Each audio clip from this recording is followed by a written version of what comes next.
तो जो मानव रोग हमारा चैप्टर था मैंने ये पहले पढ़ लिया, लेकिन इसके बाद क्या हुआ, मैंने वो कैमरा ऑन नहीं किया और तो रिकॉर्डिंग नहीं हो पाई, इसलिए आपके लिए दोबारा से मेहनत करनी पड़ रही है। देखिए स्पीड में देखेंगे, लेकिन जो भी है अर्जित रोग जो भी हुआ कोई दिक्कत नहीं है। गुणसूत्रीय विकारों में Down syndrome, Edward syndrome, Patau syndrome आ जाएगा, डाउन सिंड्रोम में एडवर्ड सिंड्रोम, पटाउ सिंड्रोम आ जाएगा, क्लाइनफेल्टर सिंड्रोम आ जाएगा, टर्नर सिंड्रोम में जो भी सिंड्रोम है वो गुणसूत्रीय विकार के अंतर्गत आ जाएगा।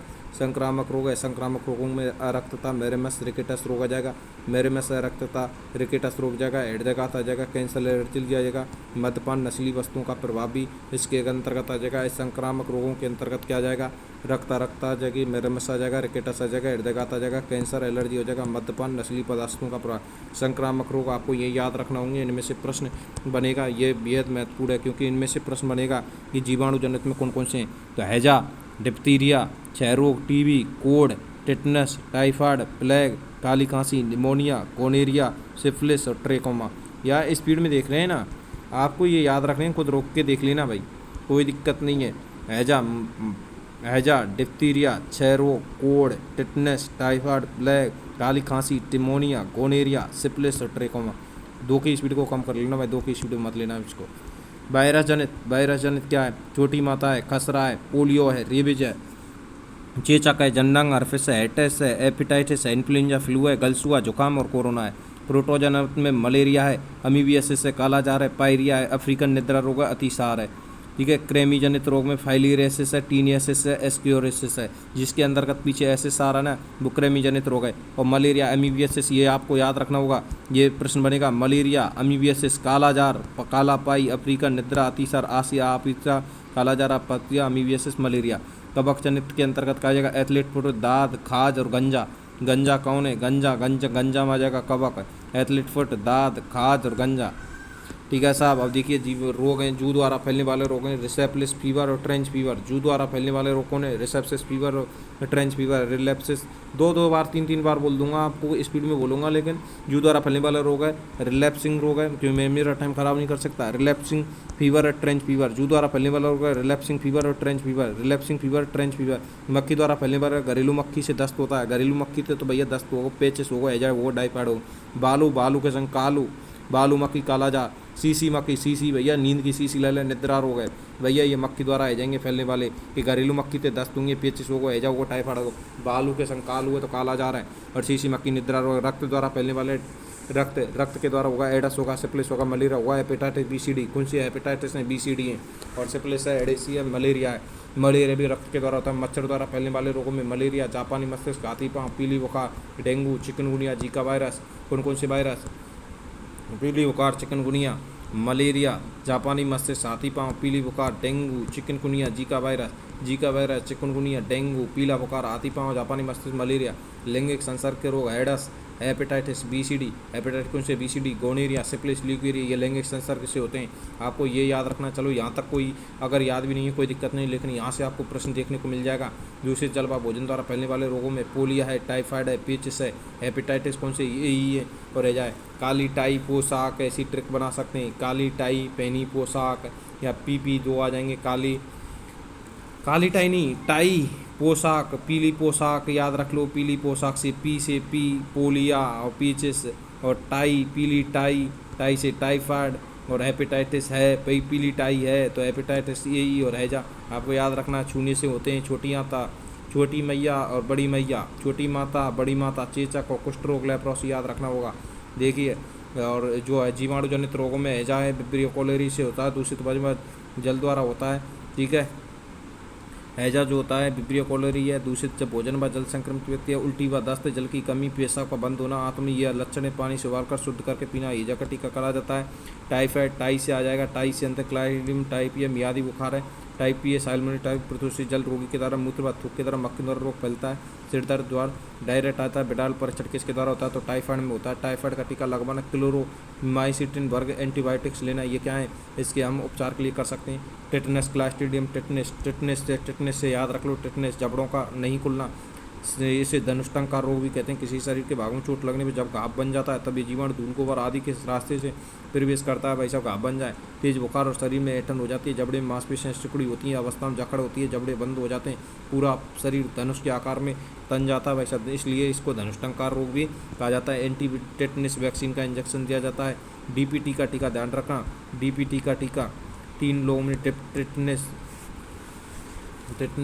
एंटी टेटनस दिया जाता है। डिप्थीरिया, पर्टूसिस और टेटनस डीपीटी का टीका लगवाया जाता है। डिप्थीरिया, कोरोनाबैक्टीरियम डिप्थीरी, डिप्थीरी से याद रख लो, डिप्थीरिया खाने की वस्तु में सामान्यतः 5 वर्ष तक के बच्चों को प्रभावित करता है। जीवाणु गले में एक सफ़ेद झिल्ली बनाकर श्वास नलिका को रुद्ध कर देता है। बुखार व हृदय का मस्तिष्क क्षति का डीपीटी का टीका डिप्थीरिया, टेटनस व कोकर खांसी से बचाता है। ये जो डीपीटी का टीका वो किससे बचाता है? डिप्थीरिया, टेटनस व कोकर खांसी से बताता है। प्लेग को काली मृत्यु भी बोलते हैं। यर्सीना पेस्टिज किससे? यर्सीनिया पेस्टिज से होता है। पेटीज थे हुआ है प्लेग, न्यू समझिए यर्सीना पेस्टिज। और इसका का सांस व थूक के जरिए व्यक्तियों के आपसी संपर्क में चूके शरीर में पड़ने वाले पिस्सों का टीका, लिम्फ ग्रंथि में सूजन, बुखार, म्यूनिसिक, सांस लेने में तकलीफ, खांसी, नीमक, जांघों के मध्य बगल में गांठ हो जाती है। और देखिए यहाँ तक देखा था हमने। टीबी या क्षय, यक्षमा, तपेदिक या मको, किलोसिस, टीबी, छपेद वायु संक्रमण व्यक्ति से होता है। खांसी, बुखार, वजन घटना, थकान, लगातार खांसी, रोग, बलगम आदि के कारण होता है। बीसीजी का टीका में direct observe treatment shortcut BCG का टीका भी लगाया जाता है। बीसीजी का टीका लगाया जाता है। बीसीजी का टीका लगाया जाता है। बीसीजी का क्या लगाया जाता है? टीका लगाया जाता है। Dots direct observe treatment short course द्वारा इलाज होता है। शॉर्ट कोर्स द्वारा इलाज होता है।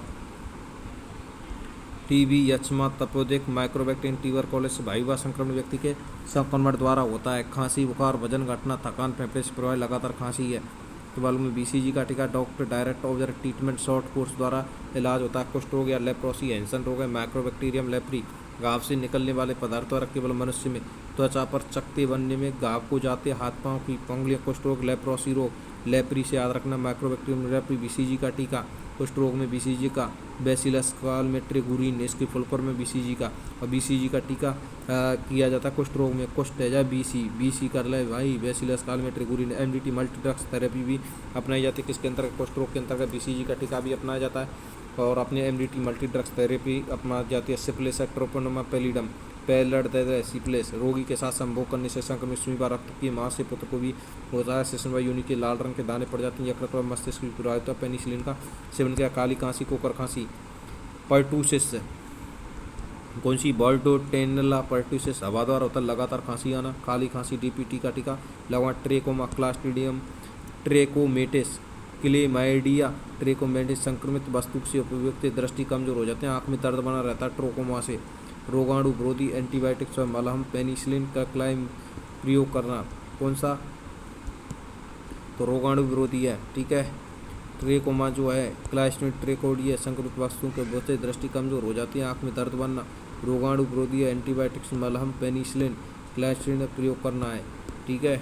विषाणु जनित, अब देखिए यहाँ तक हमने देखा था क्योंकि हमने ये स्पीड में देखा। पहले हमने वीडियो चालू नहीं की, लगभग आध घंटे से ज़्यादा इस टॉपिक में दिया था, आध घंटे से ज़्यादा, लेकिन नहीं वीडियो चालू नहीं की थी। अब देखिए, अब हम देखेंगे, आपने उसको स्पीड में देख लेना, छोटे करके भी देख लेना, कोई दिक्कत नहीं है। अभी तो भाई बहुत चैप्टर है, बहुत पन्ने बचे हुए हैं, इसको हमें स्पीड से करना होगा, तभी हम इसको 1 घंटे में पूरा कर सकते हैं। और हमें ये टारगेट है फिक्स कि हमें ये 1 घंटे में पूरा करना है भाई, और फिक्स है आपको, क्योंकि ये आपकी ये चीज़ें याद हैं। मैं तो आपको क्या है स्पीड में रिवीजन करा रहा हूँ, स्वयं का रिवीजन कर रहा हूँ, खुद का रिवीजन आप स्वयं कर लीजिए इससे, इस वीडियो को देखकर, क्योंकि आपको याद करना होगा। तो ये चीज़ पहले आप याद कर लीजिए, याद करने के बाद ही आपको सूटेबल रहेगा। ये नहीं है कि आपको डायरेक्ट करने लग जाए तो नहीं होगा, कुछ भी समझ में नहीं आएगा। कि आपको कुछ चीज़ें याद हैं 100 में से, यदि आपको चीज़ें 50% भी याद हैं तो आपको यहाँ बेहतर चीज़ें मिलेंगी देखने के लिए। देखिए, पोलियो या नवजात शिशु में पक्षघात जो रोग है, पोलियो जो रोग है, अब आएगा कि विषाणु जनित जो रोग है वो किसके कारण होता है, तो ये पोलियो जनित रोग है। पोलियो वायरस के कारण होता है, दूषित भोजन व जल के कारण भी होता है। कारक कौन है? पोलियो वायरस कारक है पोलियो व नवजात शिशु में। इसमें क्या अंतर्गत आता है? तेज बुखार व खांसी, 3-4 दिन बाद रोगी हाथ पैर नहीं हिला पाता है, रोगी क्या हाथ पैर नहीं हिला पाता है। टीके की खोज सर्वप्रथम जॉन साल्क ने की है। पोलियो के टीके की खोज किसने की है? जॉन साल्क के द्वारा की गई है, जॉन साल्क के द्वारा की गई है। अल्बर्ट सैबिन ने 1955 में, अल्बर्ट सैबिन ने क्या किया, 1955 में ओपीवी ओरल पोलियो वैक्सीन की भी खोज की है। डायरेक्ट प्रश्न बनेगा पोलियो शिशु भाई। पोलियो नवजात शिशु पक्षाघात है। पोलियो क्या है, नवजात शिशु पक्षाघात भी बोलते हैं। ये किसके कारक होता है, पोलियो वायरस के कारक होता है। दूषित व संक्रमण क्या है, दूषित भोजन व जल द्वारा होता है। लक्षण क्या है, तेज बुखार व खांसी, 3-4 दिन बाद रोगी के हाथ पैर नहीं हिला पाता, तंत्र का तंत्र प्रभावित होती है। इसके अंतर्गत लक्षण प्रारूप के अंतर्गत देखें, तेज बुखार व खांसी, 3-4 दिन बाद रोगी हाथ पैर नहीं हिला पाता है, तंत्र का तंत्र प्रभावित होती है। क्या होती है, तंत्र का तंत्र प्रभावित होती है। तेज बुखार व खांसी, 3-4 दिन बाद रोगी हाथ पैर नहीं हिला पाता है, तंत्र का तंत्र प्रभावित होती है। तंत्र का तंत्र प्रभावित होती है, ठीक है। क्या होती है, तंत्र का तंत्र प्रभावित होती है। तेज बुखार व खांसी, 3-4 दिन बाद रोगी हाथ पैर नहीं हिला पाता है, तंत्र का तंत्र प्रभावित होती है। इसका उपचार हम देखें तो उपचार किस प्रकार से कर सकते हैं। टीके की खोज, इसके की जो पोलियो जो टीके ना, इसकी खोज जॉन साल्क ने की है। डायरेक्ट आता टीके की खोज किसने की है, अल्बर्ट सैबिन, सेव कर लो भाई, ओपीजी ओरल पोलियो वैक्सीन की खोज 1955 में की है। किसने, अल्बर्ट सैबिन ने 1955 में ओपीवी ओरल पोलियो वैक्सीन की खोज की है। इन्फ्लुएंजा फ्लू रोग इन्फ्लुएंजा विषाणु से होता है। ये विषाणु या वायरस के द्वारा जनित रोग हैं, ध्यान रखना। पोलियो विषाणु जनित रोग है। इन्फ्लुएंजा विषाणु वायु संवाहित रोग है। खांसी, बलगम, छींक, ज्वार और सिर दर्द आदि इसके क्या लक्षण है, वायु संवाहित रोग है। इन्फ्लुएंजा विषाणु है, इन्फ्लुएंजा फ्लू जो है विषाणु द्वारा होता है। इसमें एंटीवायरल दवाएं इस रोग के उपचार में काम आती हैं, ठीक है। चेचक या स्मॉल पॉक्स, या इसको बोलते हैं चेचक या स्मॉल पॉक्स को शीतल माता, क्या बोलते हैं, शीतल माता। चेचक व स्मॉल पॉक्स को शीतल माता भी बोलते हैं, ठीक है। वेरियोला विषाणु डीएनए के द्वारा होता है, डीएनए के द्वारा होता है। कौन सा, तो चेचक या स्मॉल पॉक्स या शीतल माता जो है वायु द्वारा रोगी के सीधे संपर्क में होता है। ज्वर, सिर में दर्द, जुकाम व उल्टियाँ होती हैं। इसके अंदर सिर में दर्द होता है, जुकाम व उल्टियाँ भी होती हैं। मुंह पर लाल दाने निकल आते हैं, दानों का निकलना। चेचक स्मॉल पॉक्स के अंदर वेरियोला विषाणु, रोगी के संपर्क में आने से बचना चाहिए। इसके उपचार के लिए चेचक का टीका लगाना चाहिए। खोज एडवर्ड जेनर ने की है। याद रखना, चेचक जो है इसमें वेरियोला डीएनए है। इसके जो चेचक की खोज है ना, इसी ये एडवर्ड जेनर ने की है। प्रतिरक्षा विज्ञान के जनक भी कहा जाता है। डायरेक्ट प्रश्न बनता है कि प्रतिरक्षा विज्ञान के जनक कौन है। प्रतिरक्षा विज्ञान के जनक एडवर्ड जेनर हैं। चेचक के टीका की खोज कौन ने करी है, एडवर्ड जेनर ने की है। चेचक के टीके की खोज एडवर्ड जेनर ने की है। एडवर्ड जेनर ने की। प्रतिरक्षा विज्ञान का जनक कहा जाता है। प्रतिरक्षा विज्ञान का जनक किसका, प्रतिरक्षा विज्ञान का जनक, प्रतिरक्षा विज्ञान का जो जनक है, प्रतिरक्षा विज्ञान का जो जनक है ना, वो किसे कहा जाता है, तो प्रतिरक्षा विज्ञान का जनक एडवर्ड जेनर को कहा जाता है, ठीक है साहब। चेचक, स्मॉल पॉक्स से शीतला माता, वेरियोला विषाणु, डीएनए विषाणु, वायु द्वारा रोगी के सीधे संपर्क में, ज्वार, सिर में दर्द, जुकाम व उल्टियों का होना, रोगी के संपर्क में आने से बचना चाहिए। ये था। देखिए, छोटी माता या चिकन पॉक्स, बेरिसेला जोस्टर विषाणु, याद रखना होगा। छोटी माता जोस्टर है, जोश रहता है। बेरिसेला जोश रहता है छोटी माता में, तो छोटी माता बेरिसेला जोस्टर जीवाणु। श्वास या चीखों तारा होता है। शरीर पर छोटे छोटे दाने निकल आते हैं। चकते सर्वप्रथम धड़ पर निकलते हैं, धड़ पर, और हल्का बुखार व जोड़ों में दर्द होता है। ध्यान रखना, ये लक्षण आपको याद रखने होंगे कि छोटी माता चिकन पॉक्स है। छोटी माता को चिकन पॉक्स भी कहा जाता है। बेरिसेला जोस्टर विषाणु है, श्वास व छींकों द्वारा होता है। शरीर पर छोटे छोटे दाने निकल जाते हैं, चकते सर्वप्रथम धड़ पर निकलते हैं, और हल्का बुखार व जोड़ों में दर्द होता है। सीधा एवं स्पष्ट उपचार नहीं होता है, और रोगी को स्वच्छ वातावरण में रखा जाता है। सीधा स्पष्ट उपचार नहीं होगा, और इसमें बेरिसेला जोस्टर विषाणु है छोटी माता। रेबीज जो है, जलभीति रोग भी बोलते हैं रेबीज को। रेबडो विषाणु तो है, रेबडो वायरस डायरेक्ट आता है। रेबीज रोग निम्न में से किस विषाणु के कारण होता है। रेबीज जो रोग है ये रेबडो विषाणु के कारण होता है भाई। ऐसे जानवर के काटने से होता है जिसमें रेबीज विषाणु विद्यमान है, जैसे पागल, कुत्ता, बिल्ली, चमगादड़, सियार, भेड़िया हो, चमगादड़ हो, बिल्ली हो, कुत्ता हो। सिर में दर्द लगता है, गले में दर्द होता है, हल्का बुखार आता है। प्रारंभिक लक्षण है सिर में दर्द, गले में दर्द होना, हल्का बुखार आना, और बाद में रोगी पानी से डरने लगता है। इसे हाइड्रोफोबिया कहते हैं। हाइड्रोफोबिया जो है ये रेबीज के भी लक्षण है, इसलिए इसको जलभीति रोग भी कहते हैं। और रेबीज रोधी टीके लगवाना चाहिए। घाव से साबुन से अच्छी तरह से साफ़ करना चाहिए। घाव को साबुन से क्या करना चाहिए, अच्छी तरह से साफ़ करना चाहिए। ठीक है, ये भी लक्षण हैं। देखिए हेपेटाइटिस क्या है, हेपेटाइटिस विषाणु द्वारा होता है। हेपेटाइटिस रोग किसके द्वारा होता है, हेपेटाइटिस विषाणु के द्वारा। खाने पीने की वस्तुओं से टाइप ये का प्रकार है, ये टाइप ये है। हेपेटाइटिस जो है खाने पीने की वस्तुओं से टाइप ए, शरीर में तरल पदार्थों के लैंगिक संसर्ग से टाइप बी, व टाइप सी संक्रमित रक्त के सीधे संपर्क से टाइप टी, और दूषित जल से टाइप ई होता है। आपको ये हेपेटाइटिस के प्रकार भी आप ये विशेष तरीके से याद रख सकते हैं कि खाने पीने की वस्तुएं ना, खाने पीने की जो भी वस्तुएं, खाने पीने की जो भी वस्तुएं ना, खाने पीने की से तो होगा खाने में भैया पहले यही हुए ये शरीर के तरल पदार्थ लैंगिक संसर्ग भाई बी व सी, बी सी लैंगिक भाई पहले रोटी खा लेते हैं, खाने थे पीने थे तो टाइप ही है वो। फिर तरल पदार्थ कोई चीज़ है लैंगिक संपर्क कर ले टाइप बी सी है। संक्रमित रक्त के सीधे संपर्क में टाइप डी, रक्त के सीधे संपर्क में टाइप डी, और दूषित जल से टाइप ई, दूषित जल से टाइप ई, दूषित जल से इसमें क्या थकान होगी, फ्लू जैसे लक्षण होंगे, पेट दर्द, भूख न लगना, वजन घटना, त्वचा व आंखों का पीला होना भी इसके अंतर्गत। डेंगू, डेंगू वायरस के कारण होता है, मादा एडिज मच्छर के काटने से डायरेक्ट आता है कि डेंगू जो रोग है किसके कारण होता है, तो भैया मादा एडिज मच्छर के काटने से होता है। डायरेक्ट प्रश्न आता है कि डेंगू रोग किसके कारण होता है, डेंगू वायरस के कारण होता है, जिसमें मादा एडिज मच्छर के काटने से ये रोग होता है। रोगी के शरीर में प्लेटलेट्स की कमी हो जाती है, जिसके कारण अतिरिक्त रक्तस्राव होने लगता है। इसके अंतर्गत क्या है, अत्यधिक रक्त स्रावित होने लगता है। देखिए चिकनगुनिया विषाणु के द्वारा होता है। एडिज एजिप्टाई मच्छर, ध्यान रखना मादा एडिज की मच्छर थे डेंगू, और एडिज एजिप्टाई की मच्छर से चिकनगुनिया विषाणु। जोड़ों में तीव्र दर्द एवं त्वचा पर लाल चकत्ते लगते हैं। त्वचा जोड़ों में तीव्र दर्द होता है, त्वचा पर लाल चकत्ते होते हैं। AIDS HIV virus, human immuno deficiency virus, असुरक्षित यौन संबंधों के कारण है। रक्त लेते एवं इंजेक्शन से लगवाते समय दूसरे सुई से भी हो सकता है। गर्भ में पल रही बच्चों में भी हो सकता है। संक्रमित ब्लड उस्त्री आदि की धारदार उपकरण से भी हो सकता है। इसके प्रतिरोधी क्षमता कम होने के कारण अन्य रोगों के संक्रमण का खतरा है। प्रतिरोधी क्षमता कम होने के कारण अन्य रोगों के संक्रमण का टी लिम्फोसाइट कोशिकाएं कम हो जाती हैं। डायरेक्ट आता है कि एडस के अंतर्गत निम्न में से किस प्रकार की कोशिकाएं कम हो जाती हैं, तो एडस के अंतर्गत T4 टी लिम्फोसाइट कोशिकाएं कम हो जाती हैं। कौन सी टी लिम्फोसाइट कोशिकाएं क्या हो जाती हैं, टी लिम्फोसाइट कोशिकाएं कम हो जाती हैं। बचाव की उपचार की दवाएं एजिडोथायमिटिन AZT, ठीक है, DDI DDC DYT आदि हैं। कौन सी DDI DDC DYT DDI DDC DYT। निदान के लिए एलिसा जांच, पुष्टि वेस्टर्न ब्लॉटिंग जांच। बचाव के उपचार के लिए AZT एजिडोथायमिडिन DDI DDC DYT, DDI DDC और DYT। निदान एलिसा जांच, निदान के लिए एलिसा जांच, निदान के लिए एलिसा जांच, ठीक है साहब। वेस्टर्न ब्लूटिंग जांच,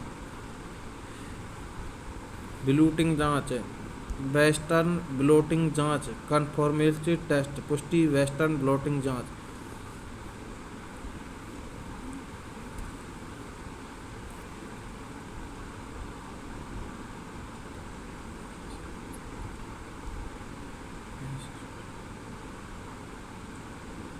ब्लोटिंग जांच, वेस्टर्न निदान एलिसा जांच, एलिसा जांच, वेस्टर्न ब्लोटिंग जांच, वेस्टर्न ब्लूटिंग जांच, एलिसा जांच, वेस्टर्न ब्लूटिंग जांच।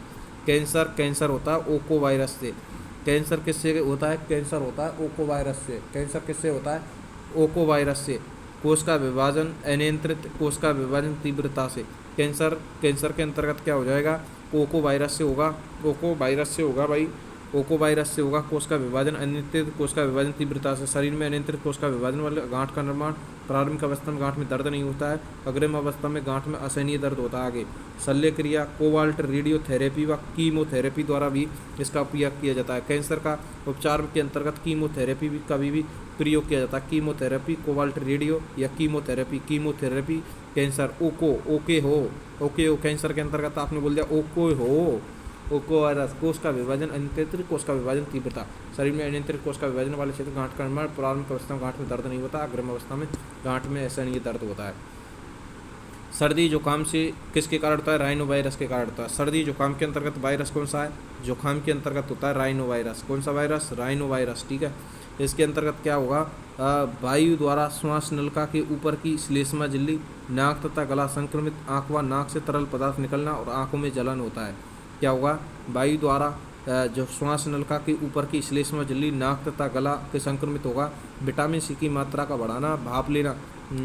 इसमें क्या उपचार के लिए हमें विटामिन सी की मात्रा को बढ़ाना होगा और भाप के द्वारा भी हम इसको उपचार कर सकते हैं। ठीक है साहब, उपचार कर सकते हैं।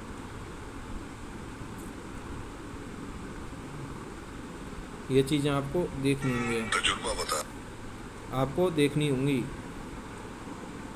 देखिए, सर्दी जुकाम किसके कारण होता है? तो सर्दी जुकाम राइनो वायरस के कारण होता है। सर्दी जुकाम राइनो वायरस के कारण होता है। सर्दी जुकाम राइनो वायरस के कारण होता है।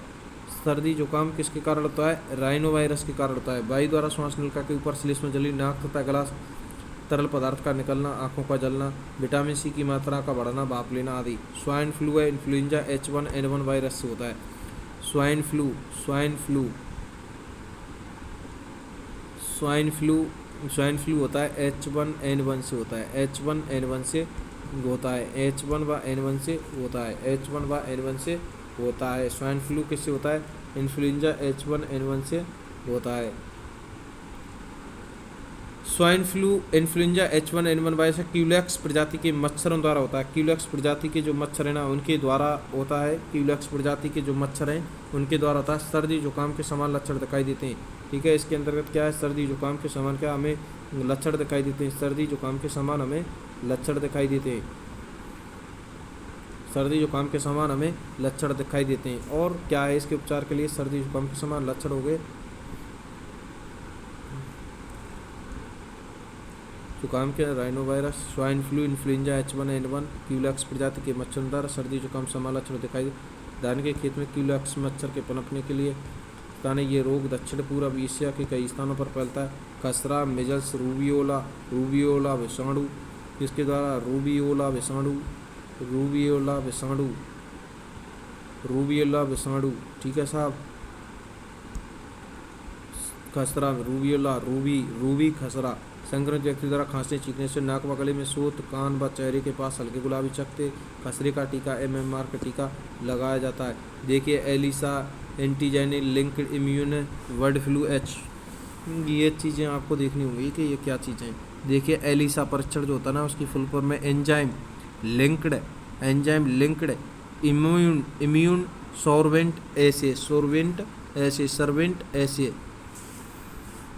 सोर्वेंट ऐसे। और बर्ड फ्लू किसके कारण होता है? बर्ड फ्लू H5N1 के कारण होता है। बर्ड फ्लू H5N1 के कारण होता है। बर्ड फ्लू H5N1 के कारण होता है। बर्ड फ्लू किसके कारण होता है? H5N1 के कारण होता है। ठीक है, इसके अंतर्गत एथलीट फुट है, कवक जनित जो रोग है। कवक जनित के में आता है एथलीट फुट होता है। ट्राइकोफोइटन कवक होता है। कौन सा? ट्राइकोफोइटन कवक होता है। कवक के अंतर्गत ट्राइकोफोइटन कवक होता है एथलीट फुट के अंतर्गत। ठीक है, किसी भी एक प्रकार के इन कवकों के संपर्क में आने पर त्वचा में जलन होती है और स्वच्छता रखनी चाहिए। इसके एथलीट फुट जो है, ट्राई करो भाई, कौन सा कवक है? एथलीट फुट, खाज, खुजली, दाद, ये कवक के द्वारा है। और एथलीट फुट में ट्राइकोफाइटन, ट्राई करो, किसी भी प्रकार के इन कवकों से संपर्क में आने से होता है, त्वचा में जलन होती है। खाज खुजली स्कैविज कवक, कौन सा? सरकोप्टस, सर स्कैविज कवक। खाज खुजली होता है सर स्कैविज कवक। कवकों के संपर्क में आने से होता है त्वचा में खुजली होती है, त्वचा सफ़ेद दाग पड़ जाते हैं। और ठीक है, स्वच्छता। दाद व रिंगवर्म में ट्राइकोफाइटन कवक, यानी यही है ना, ट्राइकोफाइटन एथलीट फुट। और दाद भी ट्राइकोफाइटन कवक, एपिमोफाइटन ट्रोनिया, और ये आदि जाति के जो दाद हैं ये होता है। कवकों के संपर्क में आने से होता है त्वचा में लाल रंग के गोले पड़ जाते हैं। और स्वच्छता इसके लिए रखनी चाहिए। त्वचा में गलन होती है, एथलीट फुट के कारण होती है। खाज खुजली है, सर कॉप्टस स्कैविज कवक है। दाद रिंगवर्म जो है, दाद को रिंगवर्म भी बोलते हैं। और इसके अंतर्गत ट्राइकोफाइटन कवक है। एफिवोमाइटोनिया मास्को है। कवकों में संपर्क में आने से त्वचा में लाल रंग के गोले पड़ जाते हैं और स्वच्छता रखनी चाहिए। प्रोटोजोआ जनित जो रोग हैं उनके अंतर्गत हम देखेंगे कि प्रोटोजोआ जनित जो रोग हैं उनके अंतर्गत क्या आएगा? तो कालाजार है भाई, कालाजार, लिस्मीनिया डोनोविनी, याद रखेंगे, याद हम कैसे रखेंगे? कालाजार, लिस्मीनिया डोनोविनी, कालाजार कहा जाएगा। लिस्मीनिया डोनोवनी बालू मक्खी के काटने से होता है। कालाजार लिस्मेनिया डोनामेनी, लिस्मेनिया काला, बालू मक्खी की काटने से होता है, देख लिया ना पहले, तेज बुखार पीलिया, ठीक है, तेज बुखार व पीलिया होता है इसके लक्षण के लिए, कालाजार लिस्मेनिया और बालू मक्खी। अमीबियासिस अमीबेटेड डिजेंट्री पैचेस, एंट अमीबिया हिस्टोलिटिका, हिस्टोलिटिका एंट अमीबिया हिस्टोलिटिका, अमीबिया प्रोटोजोआ जनित रोग है। अशुद्ध जलवा भोजन से घरेलू मक्खी में यांत्रिक भाग से होता है, अशुद्ध जलवा भोजन से घरेलू मक्खी में यांत्रिक भाग से होता है। कब्ज है, पेट है, दर्द है, मरोड़ व ऐंठन, कब्ज पेट दर्द मरोड़ ऐंठन, कब्ज पेट दर्द व मरोड़ व ऐंठन, कब्ज पेट दर्द मरोड़ व ऐंठन। हरी सब्जियों को पोटेशियम परमैंगनेट में भिगोकर उपयोग में लाना। हरी सब्जियों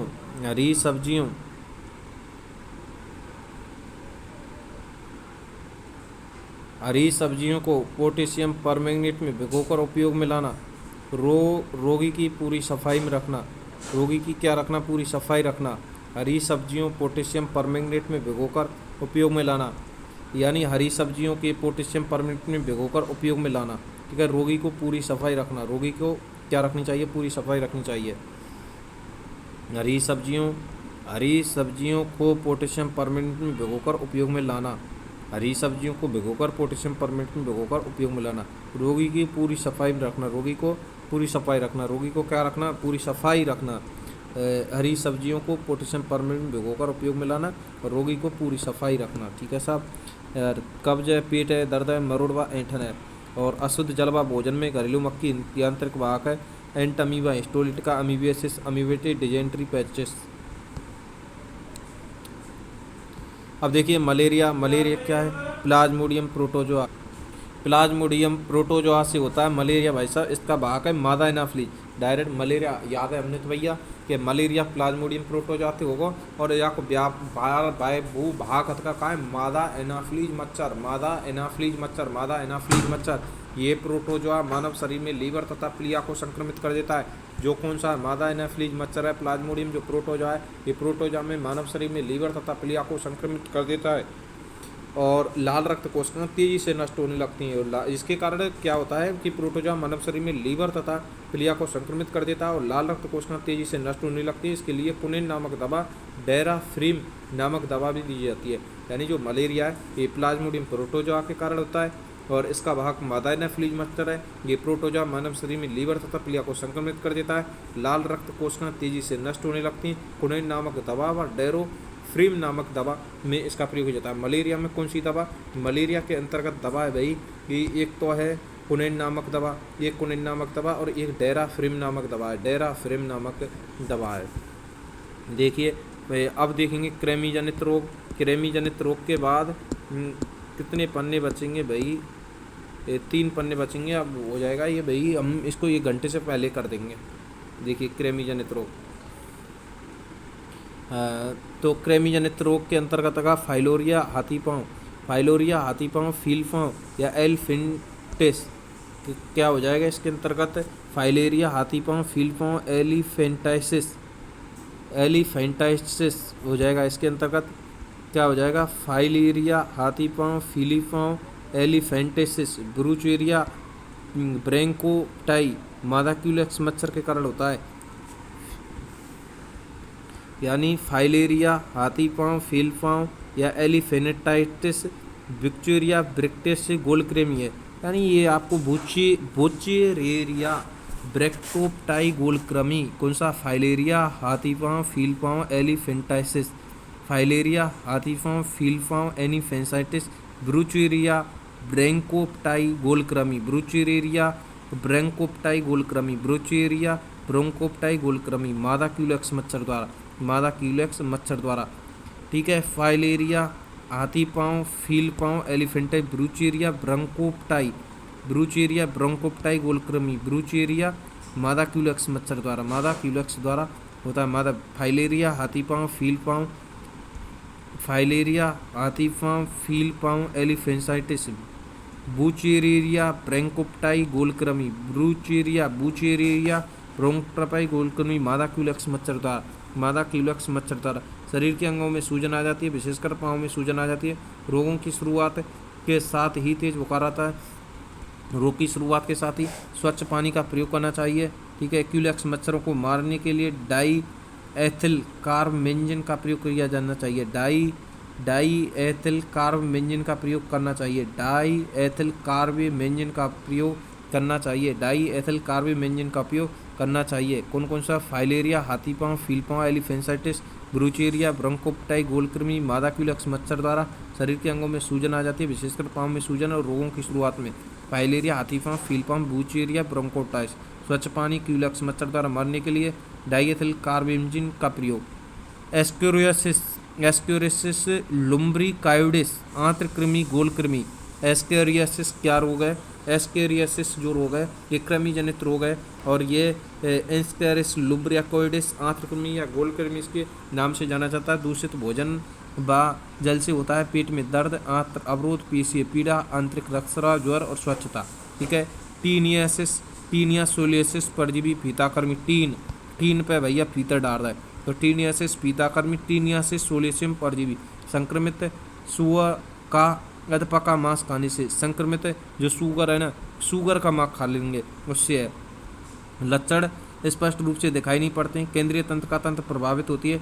सुअर का मांस पूरी तरह पकाकर ही खाना और उसका मांस है ना, सुअर का मांस। टीनियासिस, टीनिया सोलियम, परजीवी, फीताकृमि। संक्रमित सुअर का अधपका मांस। लक्षण स्पष्ट रूप से दिखाई नहीं पड़ते। केंद्रीय तंत्र का तंत्र प्रभावित है। सुअर का मांस पूरी तरह से पकाकर खाना चाहिए।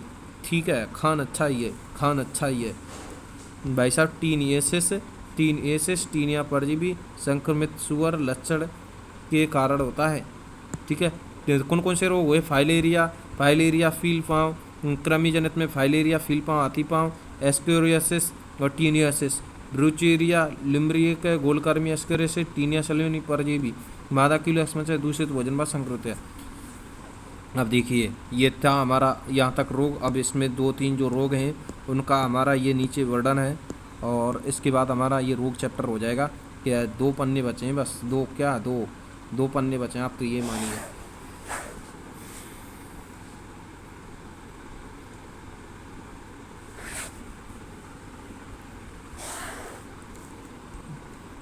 पेप्टिक ब्रेड का मुख्य कारण एलिवेक्टर पाइलोरी जीवाणु है। पेप्टिक ब्रेड जो है ना, पेप्टिक ब्रेड का मुख्य कारण एलिकोबैक्टर पाइलोरी जीवाणु जो अमाशय की दीवार की म्यूकस ग्रंथियों को नुकसान पहुंचाए। यानी डायरेक्ट प्रश्न बनेगा कि प्यूकस पेप्टिक ब्रेड क्या है? पेप्टिक ब्रेड कौन सा? Peptic bread. पेप्टिक ब्रेड क्या है? पेप्टिक ब्रेड क्या है? पेप्टिक ब्रेड क्या है? तो पेप्टिक ब्रेड जो है ना, पेप्टिक ब्रेड का मुख्य कारण एलिकोबैक्टर पाइलोरी जीवाणु है जो अमाशय की दीवार में म्यूकस ग्रंथि का नुकसान पहुंचाता है। पेप्टिक ब्रेड रोग के जीवाणु की खोज मार्शल और बोरेन से की थी। एंटीवायरल औषधि को बनाना एंटीबैक्टीरियल औषधि के बनाने की अपेक्षा कठिन है। इसके कारण कि बैक्टीरिया में अपनी जैव रासायनिक प्रणाली होती है जबकि आपस में अपनी जैव रासायनिक प्रणाली बहुत कम होती है। वायरस हमारे शरीर में प्रवेश करता है और अपनी जीवन की प्रक्रिया के लिए हमारी मशीनरी का प्रयोग करता है। ठीक है साहब। पेप्टिक जो ब्रेड है, पेप्टिक ब्रेड है का मुख्य कारण एलिकोबैक्टर पाइलोरी जीवाणु है। अमाशय की दीवार म्यूकस ग्रंथि है और पेप्टिक ब्रेड नुकसान पहुंचाता है। पेप्टिक ब्रेड रोगों के जीवाणु की खोज मार्शल और बोरेन ने की है। मार्शल ने करी है भैया पेप्टिक, मार्शल और बोरेन ने करी है। एंटीवायरल औषधि को बनाना एंटीबैक्टीरियल औषधि के बनाने की अपेक्षा कठिन है। एंटीवायरल औषधि को जो बनाना है ना, ये एंटीबैक्टीरियल औषधि के बनाने की अपेक्षा कठिन है। इसका कारण है कि बैक्टीरिया में अपनी जैव रासायनिक प्रणाली होती है जबकि वायरस में अपनी जैव रासायनिक प्रणाली बहुत कम होती है। वायरस हमारे शरीर में प्रवेश करता है और अपनी जीवन प्रक्रिया के लिए मशीनरी का उपयोग करता है। ठीक है। तो एंटीवायरल जो औषधि का बनाना है ना, वो एंटीबैक्टीरियल औषधि के बनाने की अपेक्षा कठिन है एंटीवायरल का बनाना। इसका कारण है कि बैक्टीरिया में अपनी जैव रासायनिक प्रणाली होती है जबकि वायरस में अपनी जैव रासायनिक प्रणाली होती है जबकि वायरस में अपनी जैव रासायनिक प्रणाली बहुत कम होती है। वायरस हमारे शरीर में प्रवेश करता है और अपनी जीवन प्रक्रिया के लिए हमारी मशीनरी का उपयोग करता है। डेंगू बुखार क्या है? डेंगू जो बुखार है, डेंगू संक्रामक रोग है जिसको हड्डी तोड़ बुखार के नाम से भी जाना जाता है। डायरेक्ट होता है कि डेंगू कैसा रोग है, तो संक्रामक रोग है और इसको हड्डी तोड़ बुखार के नाम से भी जाना जाता है। हड्डी तोड़ बुखार के नाम से जाना जाता है। इस रोग का कारण डेन वायरस है। डायरेक्ट होता है डेंगू रोग का कारण क्या है, तो डेंगू रोग का कारण डेन वायरस है। कौन सा वायरस है? डेन वायरस है भाई साहब, जो RNA फ्लेविरिड परिवार का सदस्य। इस रोग के वायरस के 4 प्रकार के होते हैं जिन्हें सीरोटाइप कहा जाता है। सीरोटाइप कहा जाता है। याद रखना है इस रोग का कारण कौन सा वायरस है, तो डेन वायरस है। और आरएनए फ्लेवेरिड परिवार का सदस्य। इस रोग में वायरस 4 प्रकार के होते हैं। इस रोग में वायरस कितने प्रकार के होते हैं, वायरस 4 प्रकार के होते हैं, जिन्हें सीरोटाइप कहा जाता है। डेन फर्स्ट, डेन 2, डेन 3 और डेन 4। यानी आपको याद रखना होगा कि ये जो डेंगू है ना, ये किसके कारण होता है, डेन वायरस के कारण। आरएनए फ्लेवेरिड परिवार का सदस्य। इस रोग में वायरस 4 प्रकार के होते हैं। इस रोग में जो वायरस है ना, वायरस कितने प्रकार का होता है, वायरस 4 प्रकार के होते हैं। वायरस 4 प्रकार के होते हैं, जिन्हें सीरोटाइप कहा जाता है। जिन्हें सीरोटाइप कहा जाता है। ये निम्न प्रकार है, डेन फर्स्ट, डेन 4 और डेन 3 और डेन 4। यानी ये चीज़ें आपको याद रखनी होंगी कि जो डेंगू बुखार है ना, डेंगू बुखार डेन वायरस के कारण होता है। आरएनए फ्लेवेरिड परिवार का सदस्य है और 4 प्रकार सदस्य, जिन्हें सीरोटाइप कहा जाता है। डेन फर्स्ट, डेन 4 और डेन 3 और डेन 4। इस रोग का वाहक जो है, इस रोग का जो वाहक है ना, वो एडिज मच्छर है की 2 प्रजातियां हैं, एडिज एजिप्टाई और एडिज वोप्टेक्स। यानी इस रोग का जो वाहक है, इस रोग का वाहक है वो एडिज मच्छर की 2 प्रजातियां हैं। ठीक है, एडिज एजिप्टाई तथा एडिज एल्वोपेक्टस नाम दिया जाता है। एडिज एजिप्टाई और एक है एडिज एल्वोप्टेक्स। ठीक है, एडस देखिए, एडस का फुल नाम है acquired immuno deficiency syndrome. AIDS का क्या नाम है, एक्वायर्ड इम्यूनो डेफिशिएंसी। रोग कारक है, ह्यूमन इम्यूनो वायरस द्वारा होता है। ये टी लिम्फोसाइट कोशिका को नष्ट करता है, जिससे प्रतिरक्षा तंत्र प्रभावित होता है तथा शरीर की प्रतिरोधक क्षमता धीरे धीरे क्षीण होने लगती है। ध्यान रखना है, AIDS acquired immuno deficiency syndrome में रोग कारक ह्यूमन इम्यूनो वायरस है और ये टी लिम्फोसाइट कोशिका को नष्ट करता है। कौन सी कोशिका को, टी लिम्फोसाइट कोशिका को नष्ट करता है, जिससे प्रतिरक्षा तंत्र क्या प्रभावित होता है। ये शरीर की प्रतिरोधक क्षमता धीरे धीरे क्षीण होने लगती है। शरीर की प्रतिरोधक क्षमता क्या होती है, धीरे धीरे क्षीण होने लगती है।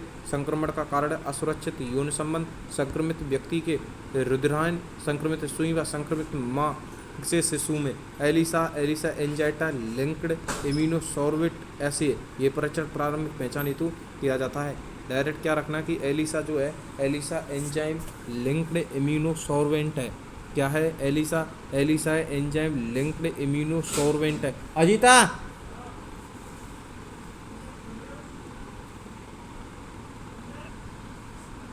एलिसा परीक्षण एंजाइम लिंक्ड इम्यूनोसॉर्बेंट ऐसे है, ये परीक्षण प्रारंभिक पहचान हेतु किया जाता है। यानी डायरेक्ट प्रश्न आता है कि एलिसा का परीक्षण किसके लिए किया जाता है, तो एलिसा का जो परीक्षण है ना, एडस की प्रारंभिक परीक्षण की पहचान हेतु किया जाता है। Enzyme linked immunosorbent test.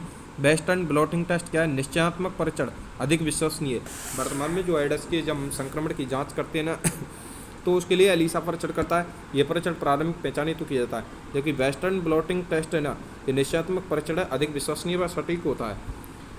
ठीक है साहब, देखिए अब मलेरिया रोग मनुष्य में मादा एनाफिलीज मच्छर के काटने से होता है और मच्छर की लार में प्लाज्मोडियम रोग कारक उपस्थित होता है। प्लाज्मोडियम की जाता होती है, प्लाज्मोडियम बाइवेक्स होता है, प्लाज्मोडियम मलेरी होता है, प्लाज्मोडियम ओवेल होता है और प्लाज्मोडियम फाल्सीफेरम होता है।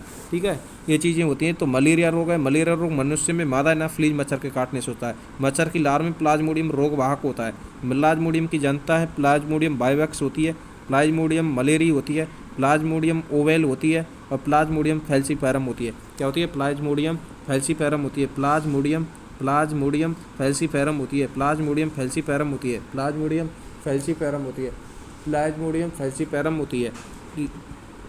यानी हमें एक ही चीज़ देखनी होगी कि जो प्लाज्मोडियम की जाति हैं, Plasmodium vivax, Plasmodium malariae, Plasmodium ovale और प्लाज्मोडियम फैल्सीफेरम। याद है गई ना, Plasmodium vivax, Plasmodium malariae, Plasmodium ovale और Plasmodium falciparum. Plasmodium ovale, Plasmodium malariae, Plasmodium vivax, Plasmodium malariae और प्लाज्मोडियम ओवेल और प्लाज्मोडियम फैल्सीफेरम।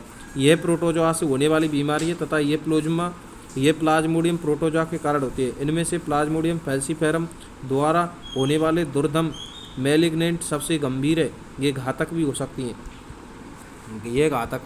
सकती हैं। आपको याद रखना होगा कि जो प्लाज्मोडियम की जाति में प्लाज्मोडियम बाइवेक्स है, ये प्रोटोजोआ से होने वाली बीमारी है। ये प्लाज्मोडियम प्रोटोजोआ के कारण होती है मलेरिया।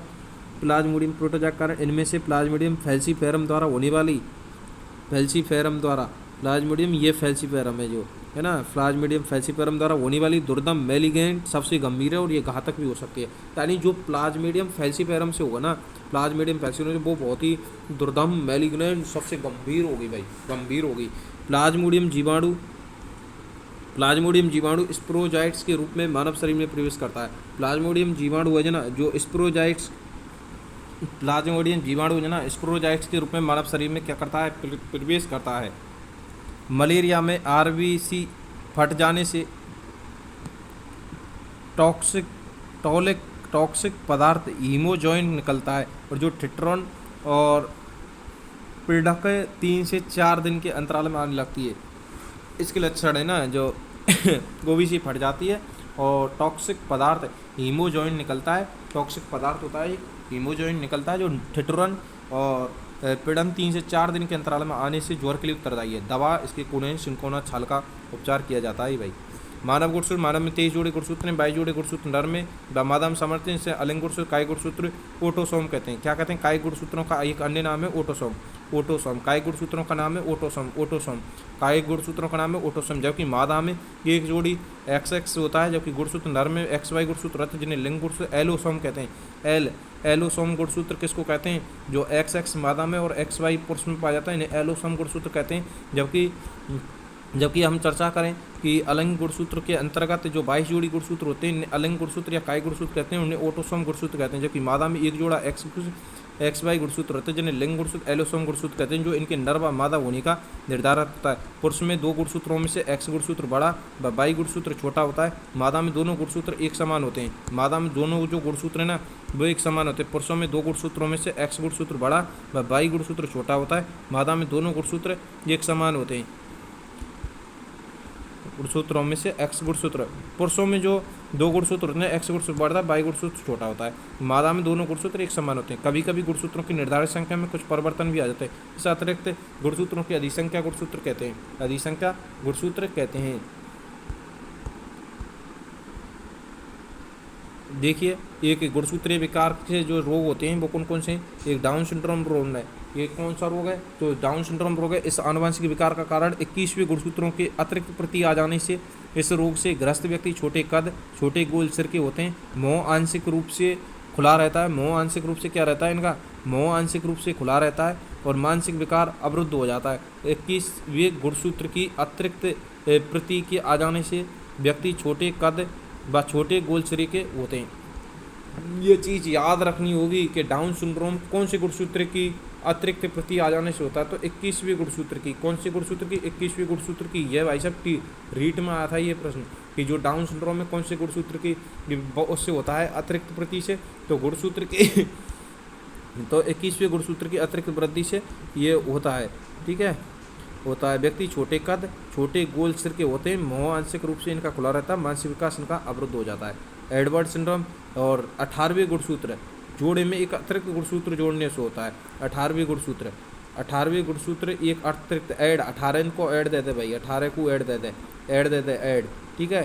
टर्नर सिंड्रोम, इस प्रकार का गुणसूत्र X क्रोमोसोम का अभाव होता है। ऐसे नारी वांझ होती हैं क्योंकि अंडाशय अल्प वृद्धित होता है और द्वितीयक लिंग लक्षणों का प्रभाव होता है, जैसे 44X0 होता है। इनमें X गुणसूत्र पाया जाता है, ये महिलाओं में पाया जाता है। आपको देखना होगा।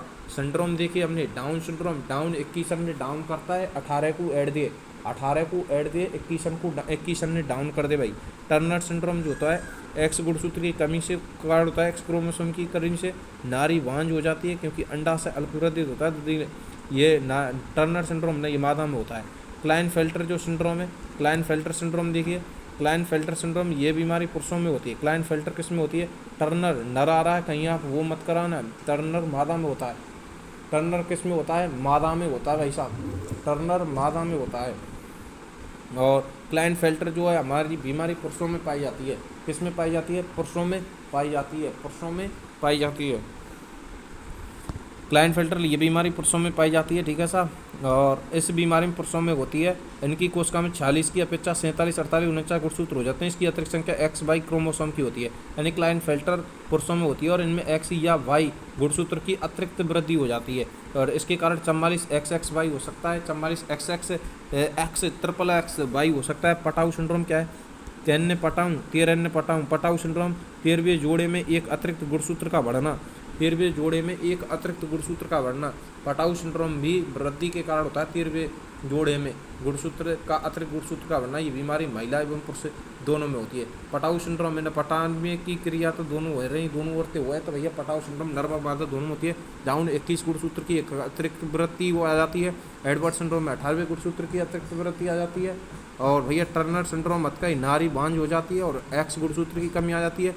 और क्लाइनफेल्टर सिंड्रोम मत का 40, 47, 48 अतिरिक्त गुणसूत्र की वृद्धि होती है। पटाऊ सिंड्रोम में 13वें जोड़े में एक अतिरिक्त गुणसूत्र बढ़ जाता है। एकमात्र टर्नर सिंड्रोम में उसमें एक्स गुणसूत्र की कमी आती है। हीमोफीलिया रोग क्या है? इस रोग से रुधिर का थक्का बनने में संबंध प्रोटीन प्रभावित होती है। इस रोग से ग्रस्त व्यक्ति में शरीर में चोट लगने पर रुधिर निकलना बंद हो जाता है। डायरेक्ट प्रश्न क्या बनता है? हीमोफीलिया रोग क्या है? हीमोफीलिया रोग जो होता है रुधिर का थक्का बनने में संबंध प्रोटीन प्रभावित होती है। इस रोग से ग्रस्त व्यक्ति शरीर में चोट लगने पर रुधिर का निकलना बंद नहीं होता है। रुधिर का निकलना बंद नहीं होता है चोट लगने। इस रोग से जीन वाहक महिला है, लेकिन यह जीन पुरुषों से प्रभावी रूप से लक्षण प्रदर्शित करता है और हीमोफीलिया का कारण बनता है। इसे रॉयल डिसीज रोग कहते हैं। ये रोग एक लिंग संलग्न अप्रभावी जीन के कारण होता है जो कि एक्स गुणसूत्र पर स्थित होता है। ये वेरी शानदार प्रश्न है कि हीमोफीलिया रोग का है। रुधिर का थक्का बनने से संबंध प्रोटीन को प्रभावित करता है। सबसे पहले तो ये ग्रस्त व्यक्ति के शरीर में चोट लगने पर ना रुधिर का निकलना इनमें क्या कर देता है? बंद कर देता है। हीमोफीलिया में रुधिर का निकलना क्या हो जाता है? बंद हो जाता है। रुधिर का निकलना बंद हो जाता है। इस रोग में जीन की वाहक महिला होती हैं। डायरेक्ट होगा कि हीमोफीलिया रोग में वाहक कौन होती हैं? इस हीमोफीलिया रोग में वाहक महिलाएं होती हैं। वाहक कौन होती हैं? महिलाएं होती हैं। वाहक महिलाएं होती हैं। यह जीन पुरुषों में प्रभावी रूप से लक्षण प्रदर्शित करता है और हीमोफीलिया का कारण बनता है। इसे रॉयल डिसीज भी कहते हैं। इसे रॉयल डिसीज भी कहते हैं। इस रोग से रुधिर का थक्का बनने में संबंध प्रोटीन प्रभावित होता है। इस रोग से ग्रस्त व्यक्ति के शरीर में चोट लगने पर निकलना बंद होता है। इस रोग में जीन की वाहक महिला है, लेकिन यह जीन पुरुषों में प्रभावी रूप से लक्षण प्रदर्शित करता है और हीमोफीलिया का कारण बनता है। इसे रॉयल डिसीज भी कहा जाता है। रॉयल डिसीज भी कहा जाता है। इस रोग में जीन की वाहक महिला है। इस रोग में जीन की वाहक महिला है और यह जीन पुरुषों में प्रभावी रूप से लक्षण प्रदर्शित करता है और हीमोफीलिया का कारण बनता है। रॉयल डिसीज रोग है। इस रोग में एक लिंग संलग्न जीन के कारण होता है, एक्स गुणसूत्र पर स्थित होता है। ये याद रखना होगा। एक होता है सिकल सेल एनीमिया। एक सिकल सेल एनीमिया होता है। क्या होता है? Sickle cell anaemia. अब सिकल सेल एनीमिया ये वंशानुगत अपसमानता से होता है। ये एक ओटोसोमी जीन से उत्परिवर्तन के कारण होता है। इसमें हीमोग्लोबिन की बीटा श्रृंखला में छठे अमीनो अम्ल ग्लूटामिक अम्ल का स्थान वेलिन ले लेता है। कौन ले लेता है? वेलिन ले लेता है। ये मैं पहली बार पढ़ रहा हूँ। ये बहुत ही शानदार प्रश्न है भाई मेरे लिए। तो सिकल सेल एनीमिया यह एक वंशानुगत अपसमृता है। ये एक ओटोसोमी, ये क्या है? एक ओटोसो जीन में उत्परिवर्तन के कारण होता है। हीमोग्लोबिन की बीटा श्रृंखला में छठे अमीनो अम्ल के कारण वेलिन ले लेता है।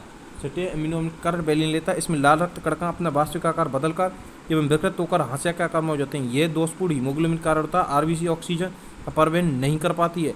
इसका ऑक्सीजन का परिवहन सिकल सेल जीन वाले विषम युग्मी व्यक्ति में मलेरिया का प्रभावी कम दोषपूर्ण होता है। मलेरिया में परजीवी पनप नहीं सकता। यानी सिकल सेल एनीमिया ये एक वंशानुगत अपसमानता होती है।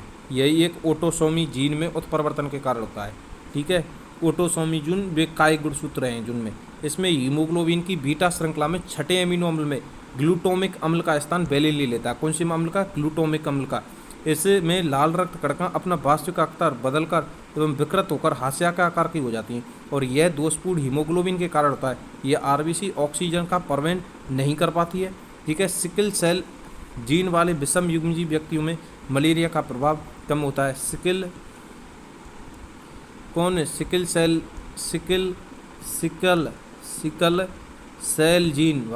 सेल जीन वाले विषम युग्मजीवी व्यक्तियों में मलेरिया का प्रभाव कम होता है क्योंकि दोषपूर्ण लाल रुधिर कणिकाओं में मलेरिया परजीवियां पनप नहीं सकते। सिकल सेल एनीमिया क्या है? सिकल सेल जीन वाले विषम युग्मी व्यक्तियों में मलेरिया का प्रभाव कम होता है क्योंकि दोषपूर्ण लाल रुधिर कणिकाओं में मलेरिया परजीवियां पनप नहीं सकता। फिनाइलकीटोनुरिया ये बीमारी भी अलिंग गुणसूत्र के अप्रभावी उत्पादन के कारण होती है। फिनाइलकीटोनुरिया ये बीमारी भी अलिंग गुणसूत्र में अप्रभावी उत्पादन के कारण होती है। फिनाइलकीटोनुरिया मानव में ये रोग फिनोल एलोनिन नामक अमीनो अम्ल को टायरोसिन नामक अमीनो अम्ल में परिवर्तित करने वाले एंजाइम फिनाइल एलोनिन हाइड्रोलिज अनुपस्थिति के कारण होता है। फिनाइल कीटोनूरिया क्या है? ये बीमारी भी अलिंग गुणसूत्र में अप्रभावी उत्पादन के कारण होती है। अलिंग गुणसूत्र में अप्रभावी उत्पादन के कारण होती है। मानव में ये रोग फिनोल एलिनिन नामक अमीनो अम्ल को टायरोसिन नामक अमीनो अम्ल में परिवर्तित करने वाले एंजाइम फिनाइल एलेनिन हाइड्रोलिज की अनुपस्थिति के कारण होती है। फिनाइल कीटोनूरिया ये बीमारी में अलिंग गुणसूत्र प्रभावित होता है। वर्णनता ये रोग में पीड़ित व्यक्ति के विभिन्न रंगों की पहचान नहीं कर पाता, ये व्यक्ति वर्णांत कहलाता है। इस रोग में अधिकतम लाल व हरे रंग में विभेद नहीं करता। कौन कौन से? लाल व हरे, लाल प्लस हरे रंग में विभेद नहीं कर पाता। ये एक्स संलग्न अप्रभावी जीन के कारण होता है। ये किसके कारण होता है? ये एक्स संलग्न प्रभावी जीव के कारण अप्रभावी जीन के कारण होता है। यह रोग पुरुषों में ज़्यादा होता है क्योंकि पुरुषों में केवल एक एक्स गुणसूत्र होता है, जबकि स्त्री में 2 एक्स गुणसूत्र हो जाते हैं, जिससे वो स्त्री स्वयं इस रोग से पीड़ित नहीं होते बल्कि वह भाग की भूमिका निभाती है। वर्णांतता में जो रोग है ना, ये पुरुषों में ज़्यादा होता है क्योंकि पुरुष में केवल एक्स गुणसूत्र होता है, और जबकि स्त्री में 2 गुणसूत्र पाए जाते हैं, जिसमें स्त्री स्वयं इस रोग से पीड़ित नहीं होती है बल्कि भाग की भूमिका निभाती है वर्णांतता के अंतर्गत। अब हम इसमें PYQ प्रश्न देखेंगे और इसके माध्यम से हम हमारे टॉपिक को बिल्कुल मजबूत कर लेंगे। ठीक है साहब, देखिए कि सूची फर्स्ट को सम्मिलित कीजिए। देखिए ये इतर तत्व दिए हुए हैं और ये तो मानव शरीर के कार्य दिए गए हैं। ये सोडियम का कार्य क्या है? मानव शरीर का संतुलन बनाए रखना। क्या कार्य है? संतुलन बनाए रखना। कैल्शियम देखना होगा। हड्डी में दांतों को मजबूत बनता है। विटामिन डी की कमी के कारण विटामिन डी में भी कैल्शियम है। लोहा क्या है? लोहा किसका घटक है? तो ये हीमोग्लोबिन का घटक है। आयोडीन थायरॉक्सिन बनाने के लिए सहायक है। आपको इसमें से एक ही चीज़ है कि सोडियम है ना, ये सोडियम संतुलित बनाने में के लिए सहायक है। मानव शरीर में संतुलन बनाए रखने के लिए सहायक है। कैल्शियम जो है हड्डी एवं दांतों को मजबूत बनाता है। आयोडीन थायरॉक्सिन बनाने में, और लोहा हीमोग्लोबिन, ये याद हो गया आपको। चलो ठीक है, देखते हैं पेलाग्रा जो रोग है पेलाग्रा रोग है, ये क्या करता है? पेलाग्रा रोग जीभ और त्वचा पर शुष्क सल्कों का दिखाई देना। जो जीभ है ना, जो छोटे छोटे दाने से दिखाई देते हैं, वो पेलाग्रा है। जीभ नियासिन पेलाग्रा विटामिन B3 की कमी से होता है, आपको याद हो, विटामिन B3 की कमी से नियासिन। जीभ पर त्वचा पर शुष्क सल्कों का दिखाई देना। फिर साहब बेरी जो रोग है, पेशियों और नसों की दुर्बलता जो है ना, बेरी रोग पेशियों और नसों की दुर्बलता है। स्कर्वी जो रोग है ना, स्कर्वी रोग मसूड़ों में जो स्राव होता है विटामिन C की कमी से। राइबोफ्लोवेनेस स्मृति में कमी, राइबोफ्लोवेनेस जो है स्मृति में कमी। आपको चीज़ें याद रखनी होंगी। क्या करनी होंगी? याद रखनी होंगी। क्या कि जो पेलाग्रा है ना, पेलाग्रा अपूर्णता और ये रोगों के लक्षण। पेलाग्रा जो है ना, ये किसके कारण होता है? ये जीवों में त्वचा में शुष्क और सल्कों का दिखाई देना। बेरी रोग है ना, ये पेशियों और नसों की दुर्बलता के कारण होता है। स्कर्वी जो रोग है मसूड़ों में रक्तस्राव। और राइबोफ्लोविन जो रोग है ना, ये स्मृति में कमी लाता है। किस में लाता है? राइबोफ्लोविन स्मृति में कमी लाता है। और पेलाग्रा जो है, ये जीवों का त्वचा का शुष्क सल्कों का दिखाई देना है। बेरी है ना, ये पेशियों और नसों की दुर्बलता है। स्कर्वी जो रोग है ना, ये मसूड़ों के रक्तस्राव से होता है। देखिए गाइटर गलगंड हमारे आहार में तत्व की कमी से होता है। देखो ये अभी पढ़ा था, आयोडीन की कमी से। रूमेटाइट ऑर्थोराइटिस ये क्या है? तो ये स्वयं प्रतिरक्षित है। डायरेक्ट प्रश्न, वेरी शानदार प्रश्न है, ये आपको याद रखना होगा क्योंकि ये बेहद महत्वपूर्ण प्रश्न है। क्या महत्वपूर्ण प्रश्न है कि रूमेटाइट ऑर्थोराइटिस एक रोग है, स्वयं प्रतिरक्षित रोग है। क्या रोग है? स्वयं प्रतिरक्षित रोग है। रूमेटाइट ऑर्थोराइटिस एक रोग है, स्वयं प्रतिरक्षित रोग है। तीव्र अनियंत्रित कोशिका का विभाजन अथवा अर्बुद निर्माण जिसमें बाद में असहनीय दर्द होता है। किस रोग का लक्षण है? तो कैंसर है भाई। तीव्र अनियंत्रित कोशिका विभाजन अथवा अर्बुद निर्माण जिसमें बाद में असहनीय दर्द होता है, वो भाई साहब कैंसर का है। और ये रूमेटाइड ऑर्थोराइटिस आपको याद रखना है। ये शानदार है क्योंकि मैं तो इसको पहली बार पढ़ रहा हूँ, इससे पहले मैंने कभी नहीं पढ़ा कि रूमेटाइड ऑर्थोराइटिस एक रोग है। तो ये अपने स्वयं प्रतिरक्षित रोग है। का रोग है, स्वयं प्रतिरक्षित रोग है रूमेटाइड ऑर्थोराइटिस। निम्न सही विकल्पों को चुनिए। सही विकल्पों को चुनना। कैंसर अनियंत्रित कोश का विभाजन कारण होता है, वेरी सही है भाई। फिर हेपेटाइटिस ये जीवाणु कारण होता है? नहीं, ये बैक्टीरिया का कारण होता है। बैक्टीरिया के कारण नहीं, विषाणु के कारण होता है। ठीक है। हीमोफीलिया एक आनुवंशिक विकार है, वेरी सही, ये सही है, आनुवंशिक विकार है। कुष्ठ रोग लेप्रोसी विषाणु नहीं, जीवाणु के द्वारा होता है कुष्ठ रोग लेप्रोसी। ये माइकोबैक्टीरियम लेप्री के कारण होता है, जीवाणु। ठीक है, माइक्रोबैक्टीरियम। तो इसमें से कौन कौन से राइट हैं, तो देखिए कैंसर अनियंत्रित कोशिका विभाजन सही है, हीमोफीलिया सही है, ये गलत है, ये गलत है, तो 1-3 देखो 1-3 ये रहा सही है। एडस में मुख्य रूप से प्रभावी होता है, एडस में मुख्य रूप से प्रतिरक्षा तंत्र प्रभावित होता है। T4 लिम्फोसाइट कोशिकाएं, टी लिम्फोसाइट कोशिकाएं, ठीक है, ध्यान रखना। तो एडस में कौन सा प्रभावित होता है, मुख्य रूप से प्रभावित होता है प्रतिरक्षा तंत्र। क्वासिओरकर रोग किसके कारण होता है, क्वासिओस्कर और मेरेस्मस जो रोग प्रोटीन की कमी से। क्वासिओरकर का अंतर पश्चिम इस आयु में देखा जा सकता है, किस आयु में देखा जा सकता है, 1 से 4 वर्ष की आयु में क्वासिओरकर रोग देखा जा सकता है। डायरेक्ट प्रश्न बनता है कि क्वासिओरकर रोग कब देखा जा सकता है, तो क्वासिओरकर रोग किस उम्र में देखा जा सकता है, क्वासिओरकर आमतौर पर देखा जा सकता है 1 से 4 वर्ष की उम्र में। किससे, 1 से 4 वर्ष की उम्र में देखा जाए। वह विटामिन जो हार्मोन की तरह कार्य करता है और जो कैल्शियम का अवशोषण करता है, ये विटामिन डी मैंने अभी बताया ना, जब कैल्शियम का पढ़ना हड्डी में तंत्र को मजबूत करने में विटामिन डी। फैटी यकृत होता है, फैटी यकृत क्वासिओरकर में होता है, जो प्रोटीन की कमी से जो रोग होता है फैटी यकृत होता है, यकृत को प्रभावित करता है, तो फैटी यकृत रोग है, फैटी यकृत होता है, तो ये क्वासिओरकर में होता है। फैटी यकृत किस में होता है, क्वासिओरकर में होता है। और कौन होता है, रक्तचाप को संतुलित रखने में निम्न में से किस व्याधि से बचा जा सकता है, तो हृदयघात से बचा जा सकता है, ठीक है। रक्तचाप को संतुलित रखने से निम्न में से किस व्याधि से बचा जा सकता है, हृदयघात। रक्तचाप को संतुलित रखने से, यदि हम रक्तचाप को क्या करेंगे, वैसे ही शानदार प्रश्न है, रक्तचाप को संतुलित रखने से निम्न में से किस व्याधि से बचा जा सकता है, हृदयघात, हार्ट अटैक वगैरह जो आते हैं ना, उनको बचा जा सकते हैं। यदि एलिफेंटिसिस रोग है, एलिफेंटिसिस किसके कारण होता है, एलिफेंटिसिस आपको याद रखना, ब्रूचेरिया ब्रैंकोप्टाई। एलिफेंटिसिस हाथी पाँव जो रोग है, ब्रूचेरिया ब्रैंकोप्टाई एलिफेंटियाई, ठीक है। निम्न में से आक्रामक असंक्रामक रोग कौन सा है, तो कैंसर असंक्रामक रोग है, ठीक है। विडाल टेस्ट टाइफाइड के लिए किया जाता है, विडाल टेस्ट टाइफाइड के लिए। MMR का टीका किसके लिए किया जाता है, खसरा, मम्स, रूबेला, इन तीनों के लिए MMR का टीका किया जाता है। डायरेक्ट प्रश्न आएगा, मम्स MMR का टीका, MMR का टीका जो है किस बीमारी के लिए है, तो खसरा, रूबेला, मम्स, उपरोक्त सभी, ठीक है। जीवाणु जनित रोग कौन कौन से, तो टाइफाइड, हैजा और डिप्थीरिया। हाइड्रोफोबिया किस रोग का लक्षण है, तो रेबिज का लक्षण है, ये संचरित रोग का उदाहरण है। ये प्रश्न आएगा कि यौन संचरित रोग का उदाहरण कौन सा है, यौन संचरित रोग का, तो गोनेरिया और सिफिलिस उसके होते हैं।